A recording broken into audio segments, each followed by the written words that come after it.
Hello, everybody. Welcome to Therapy Dog Talk. My name is Sherry. My pup's name is Sunny, and we are training to be an animal assisted counseling team. If you have ever been interested in becoming a therapy dog team, but you're not sure where to get started, we have a free guide for you over at freeguide.therapydogtalk.com that should help answer some of those questions, or maybe even give you questions you didn't know how to ask. So I'm excited to get today's guest in here.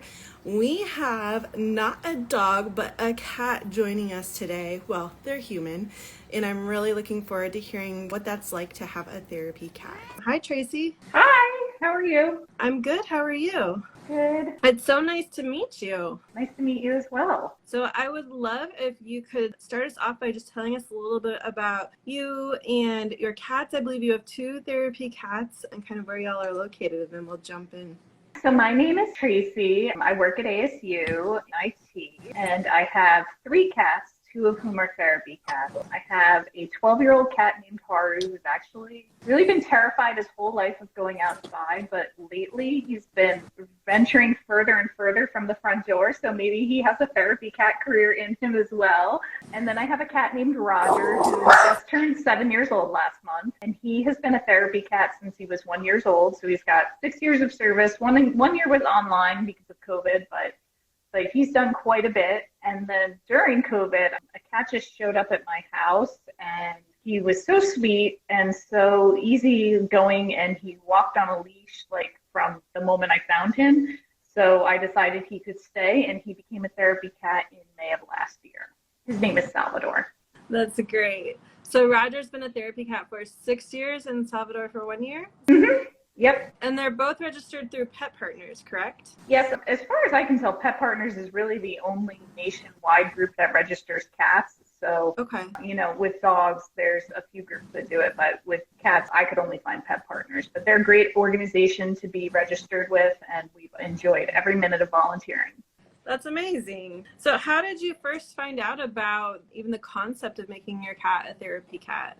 So when I got Roger actually was born in my friend's backyard. They had a little Italian Greyhound named Tuga, and they were telling me, oh, Tuga has this cat friend that comes to play at 7 o'clock every night. And then one night the cat didn't come, and the next morning they found kittens in their shed. And so, like, right from the start, they brought the kittens inside, and they were like pretty much marketing them on Facebook from day one as like, don't you want one of these kittens?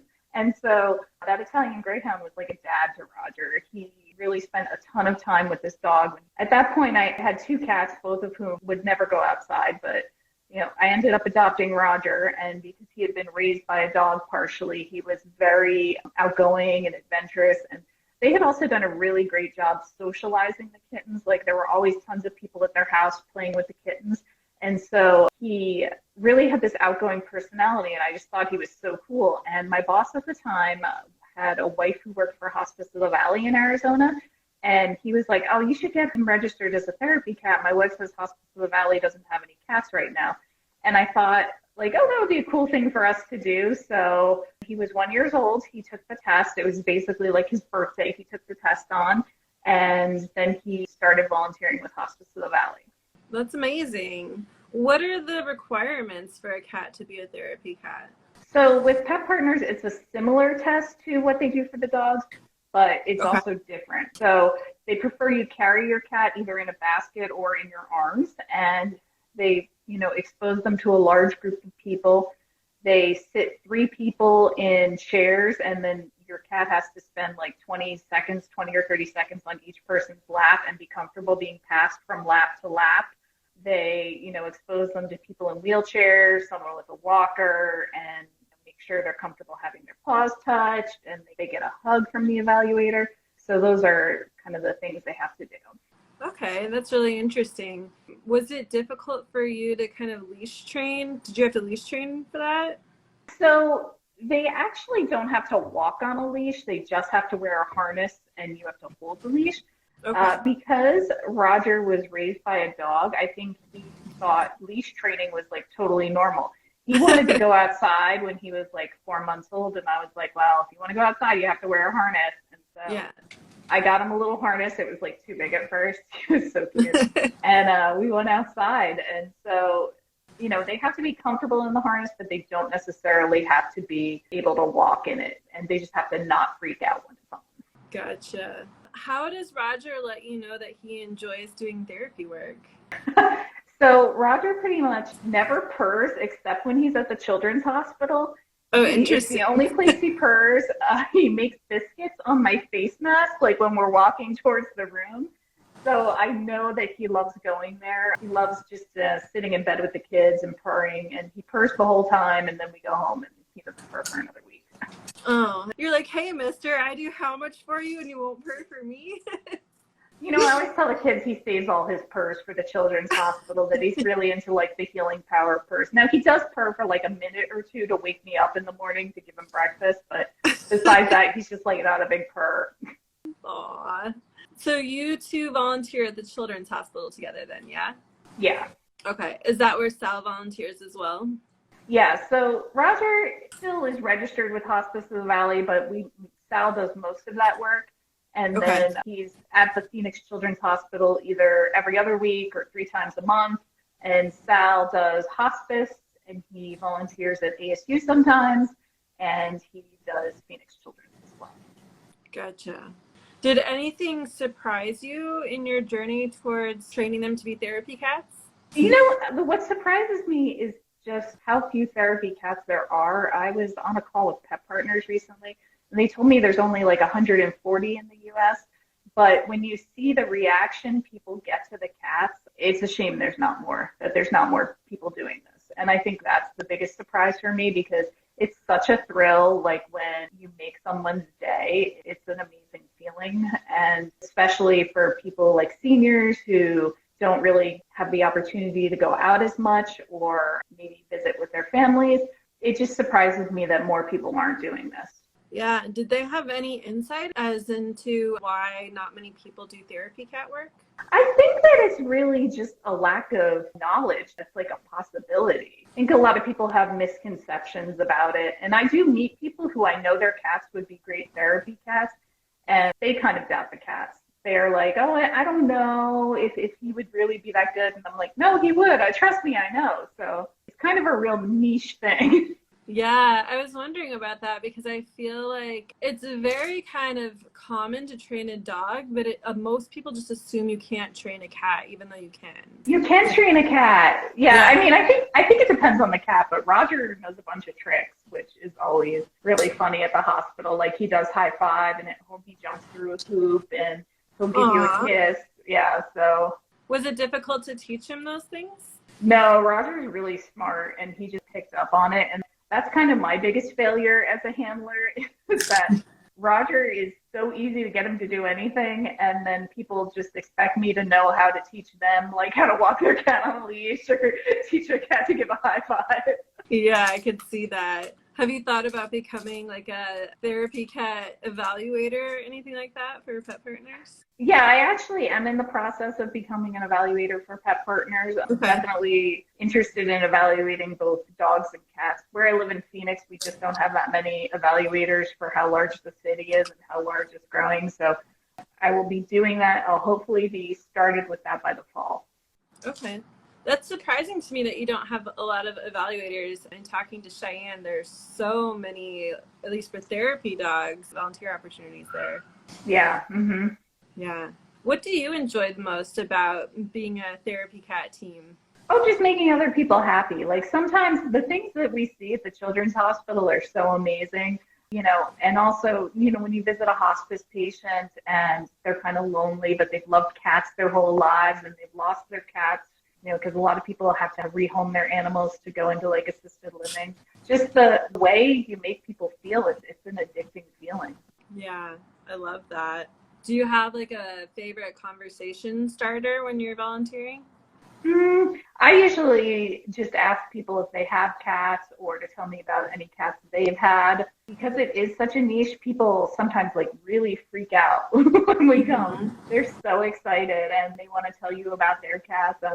I probably should work on that, but it takes care of itself. Yeah, it's interesting. There was a therapy cat in the movie Soul, but I've never seen a therapy cat in action. My cat maybe could have done that work. When my mom was on hospice, I would always take her to visit her, and she would just hang out in her hospital bed at home with her and let her pet her for like hours and hours and hours. But I just never know with her. What do you do about their tiny paw knives? Because they were raised by dogs, the only time Roger ever makes biscuits, which is a concern, is on my face mask when we're like walking to rooms. I think that, he's just not a big murder mittens guy. I mean, I clip them. I clip the claws, especially with seniors. Seniors have very fragile skin. You lose the elasticity in your skin as you age. It's very easy for an accident to happen. But no, again, this is kind of like my downfall is it's been so easy with them. I don't really have much advice. Yeah, my cat Matilda, she has like Velcro paws. I swear they like stick to everything. I'm like, what are you doing? For a while, what I would do is I would trim them a little and then put those nail caps on the soft paws, so I didn't. Yeah, those are fun. Yeah, well, plus it looks like they have a little pedicure, which is really cute. Yeah. Too. And as far as I can tell, they don't actually hurt. Plus, it gives her something to do because she sits there and chews them all off until they're finally free. But yeah, so I wasn't sure what you do about that, but it sounds like your cats don't care. So no. No murder mittens at your house. Nope. That's great. So are there any special considerations that you run into with cats doing therapy work? Like anything that you have to do differently than maybe the dogs that you see volunteering? Well, I do carry Roger for like the full 2 hours at the hospital, room to room, and our hospital's kind of big.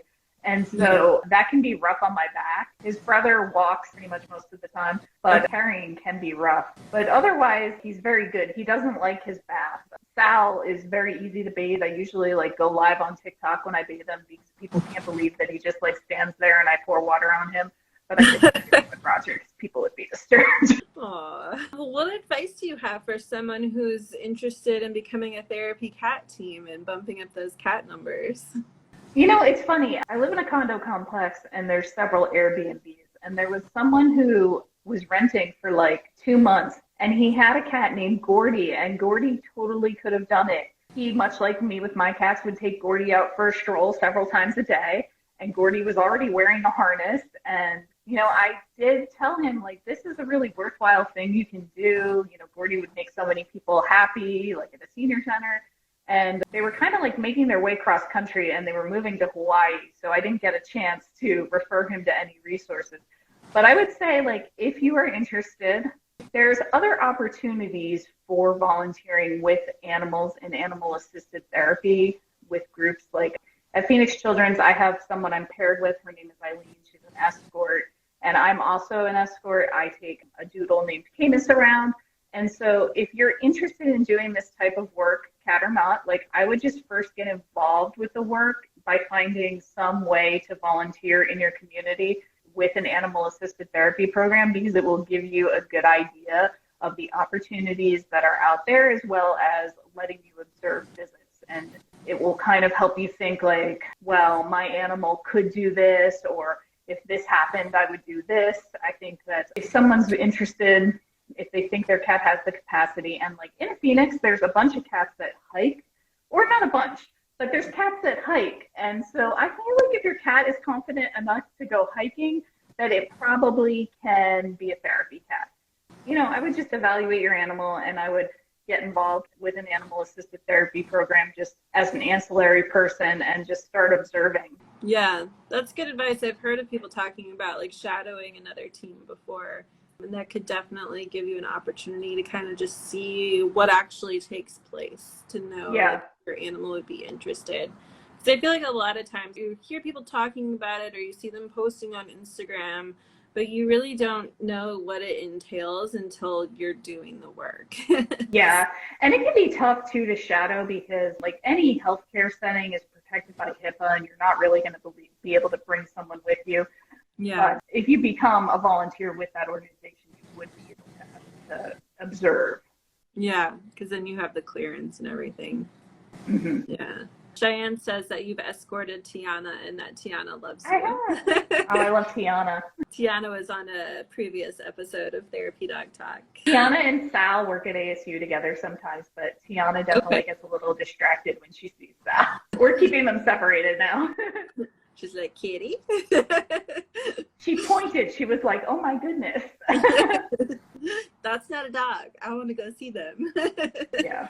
Awesome. Well, Tracy, is there anything else you want to share while you're here? I just like to say that I have some really special memories of my volunteer work. There was a woman that Roger and I went to see pretty much like in our first year of volunteering. And, when you volunteer for hospice, you generally like call the facility or the patient's contact person before you go. And I called her son and he said she was sleeping this morning, but she loves cats and she probably would wake up for you. When we got there, he got in bed with her. He kind of laid between her hip and her arm. And he was looking around, and her whole room was decorated with pictures of cats that she had owned during her life. And it was like so amazing to watch him register like that this was a cat lover. And I actually, after we had been in the room for like 20 minutes, I could tell from her breathing that she was pretty much actively dying. And he didn't want to leave her. He just wanted to stay with her the whole time. And it was so sweet. And I feel like he knew she was passing away and that he knew that she had been a real big cat lover and he just like didn't want to leave her. Yeah, that's really sweet. Yeah. It's so special how they can read them like that. Yeah. And another time at the Children's Hospital, they give out a poster that has all the animals on it and it has a picture of Roger and Sal on it. And sometimes kids, when they see the poster, they really want to meet the cats. And so there was a day that we were there, and it was not our regular day. And my escort knocked on the door and said, would you like to meet the cat? And the girl started freaking out. She was like, oh, my God, I wanted this to happen, and I didn't think it would. The nurse told us that you only ever come on Wednesday night. I said, yeah, this is the one time we're here, and it's not Wednesday night. And they were like, did you know to come see us? And we were like, no, you were just on the list. And they were like, oh my God, we're being discharged in 2 hours. This is so amazing. It was just so special. Like, that's what I mean when I say it's so amazing to make people's day like that. Yeah. Especially in a hospital where they're just it's a rough time. Like for most people, being in the hospital is not a positive experience. Not because of the hospital itself necessarily, but because of whatever they're going through that put them there. Yeah, and that's my dream for doing all this would be like one day someone saying, yeah, I was in the hospital a lot as a kid, but I met a cat and it was amazing. Aw. Well, it sounds like you have a good chance of that happening with all the people that Roger and Sal have met. I hope so. I hope what we're doing is worthwhile for people, and I know it's worthwhile for them. Yeah, I'm sure that it is. I'm sure people look forward to them coming. They are the outliers as cats. They're in a minority there, so. Yeah, most hospitals don't even allow cats in, so. Oh, really? Mm-hmm. Do you know why that is? So there's concerns about housebreaking cats, but I basically just walk them before I take them to the hospital. And then there is a question of whatever that disease that comes from cat litter, toxoplasmosis. So some hospitals are concerned about toxoplasmosis. At the hospital we go to, we just don't see immunocompromised children. Yeah, that makes sense. That's interesting. I feel like cats don't really like to go outside of their box usually, so that's interesting that that's such a big concern. Yeah, my cats, if I didn't have this third cat, I could just get rid of the litter boxes and they would just potty outside like dogs. Nice. Well, thank you so much, Tracy. It was really great to get to know you a little bit and hear about the great work you're doing with Roger and Sal. Thanks for having me. Of course. Have a good day. You too. Bye. Bye.